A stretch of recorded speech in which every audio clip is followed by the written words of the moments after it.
तारीख 29 जून 2021 मध्य प्रदेश के देवास जिला का छोटा सा कस्बा मेवावर। जब प्रशासन और पुलिस की टीम जेसीबी लेके उस जगह पे पहुंचती है और करीब 10 फीट गहरा गड्ढा खोदा जाता है तो ज़मीन एक ऐसा राज उगलती है जिसे देखकर लोगों की आंखें फटी की फटी रह जाती हैं। दोस्तों, कहानी की शुरुआत होती है 17 मई 2021 जब मीराबाई की बड़ी बेटी पीतमपुर की एक फैक्ट्री में काम करने के लिए चली जाती हैं और जब वहाँ से वो अपने परिवार वालों को संपर्क करती हैं और संपर्क नहीं हो पाता है। वो लगातार कॉल पे कॉल करती हैं अपनी माँ मीराबाई के पास और अपनी बहन रूपाली के पास कॉल करती हैं, पर कॉल नहीं रिसीव होता है, बात नहीं होती है। दोस्तों, समय गुजर रहा होता है और एक दिन हार कर भारती अपने घर वापस आने का निश्चय करती है और वो जब घर वापस आती है तो घर में ताला लगा दे हक्का बक्का सा रह जाती है और सोचने लगती है कि घर के पांचों लोग कहाँ चले गए। फिर भी वो ताला तोड़कर जब घर के अंदर प्रवेश करती है और घर के अंदर का दृश्य देखकर उसका दिल दहल उठता है। सामान इधर उधर बिखरे हुए थे तो वो कुछ अनहोनी होने की आशंका में पुलिस थाने पहुंचती है और उन पांचों के गुमशुदगी का रिपोर्ट करती है, रिपोर्ट लिखवाती है। पर दोस्तों, रूपाली एक छोटे जात से बिलोंग करती थी, छोटे घर की लड़की थी, तो पुलिस वाले भी उसके रिपोर्ट को उतना गंभीर रूप से नहीं लेते हैं, गंभीर रूप से नहीं देखते हैं।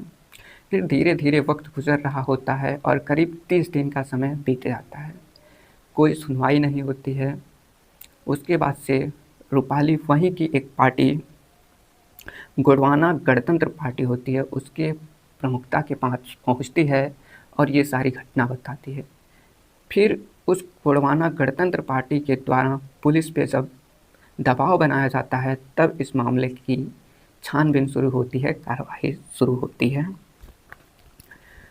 दोस्तों, जब कार्रवाई अच्छे से शुरू हो जाती है तो एक दिन रूपाली के नंबर पे, भारती के नंबर पे रूपाली का मैसेज आता है। मैसेज में लिखा होता है कि दीदी, मैं शादी कर चुकी हूँ और फैमिली के अन्य लोगों के साथ उस जगह को छोड़ के दूसरी जगह पे हूँ, अच्छे से हूँ, ठीक हूँ, हम लोगों की खुश मत करो। ये मैसेज लेके जब रूपाली पहुँचती है थाने और थाने में जब दिखाती है तो पुलिस वाले भी चौंक जाते हैं और कुछ अनहोनी की आशंका अब और अधिक बढ़ जाती है और जांच और भी अच्छे से शुरू होती है। इसके बाद से जो रूपाली का नंबर होता है उसको सर्वलान पे लगाया जाता है। सर्वलान पे लगाने के बाद कभी उस मोबाइल का जो लोकेशन होता है, कभी सिंघोर, कभी खंडवा तो कभी भोपाल में पाया जाता है। उसके बाद से उस मोबाइल की कॉल डिटेल्स निकाली जाती है। कॉल डिटेल्स में एक नंबर मिलता है जो कि नंबर उसी गांव के एक लड़का सुरेंद्र सिंह राजपूत होता है, उसका होता है, वो मिलता है, जिस पे सबसे अधिक बात हुई रहती है। उसके बाद से थोड़ा शक उस पर बढ़ता है, लेकिन सिर्फ बात के आधार पर किसी को गिरफ्तार करना या कोई दोषी है ये ज़रूरी नहीं।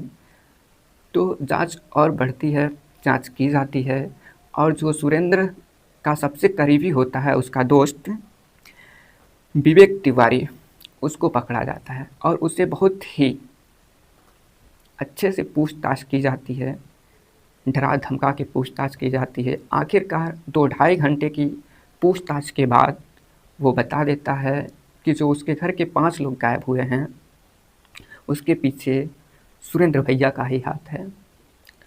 और अच्छे से जब पूछताछ की जाती है तो एक एक बात पता चलती है।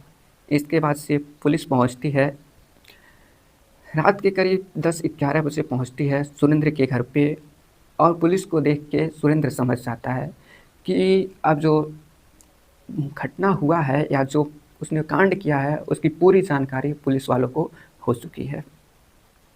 इसके बाद दोस्तों पुलिस उसको थाने लाती है, उससे पूछताछ की जाता है तो वो बताता है कि उसका और रूपाली का 3 साल से बातचीत हो रहा था और इसी बीच घर वाले अब उसका रिश्ता कहीं और तय कर देते हैं।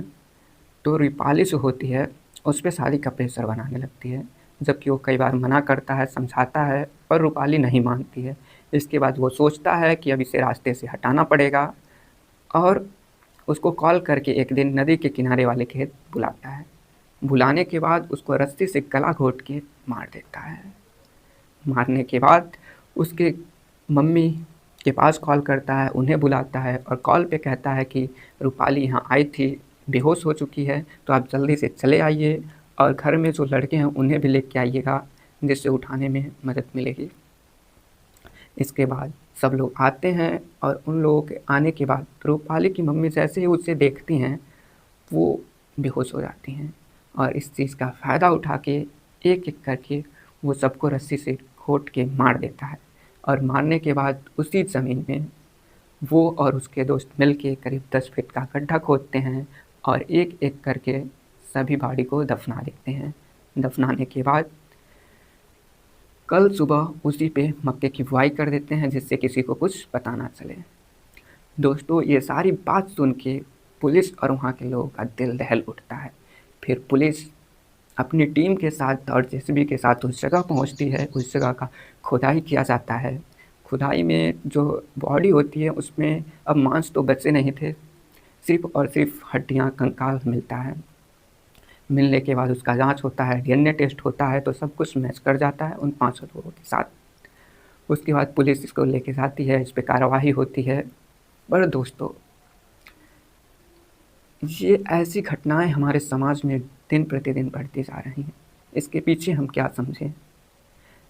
इसके पीछे हम क्या समझें दोस्तों? कानून की लापरवाही या हमारे समाज का रुख अब सिर्फ घटनाओं की ओर ही जा रहा है, जहाँ पे सच्चा प्रेम को बदनाम किया जा रहा है या सच्चा प्रेम जैसा कुछ बचा नहीं। तो नमस्कार दोस्तों, अब मिलते हैं किसी और नई कहानी में। जय हिंद, जय भारत।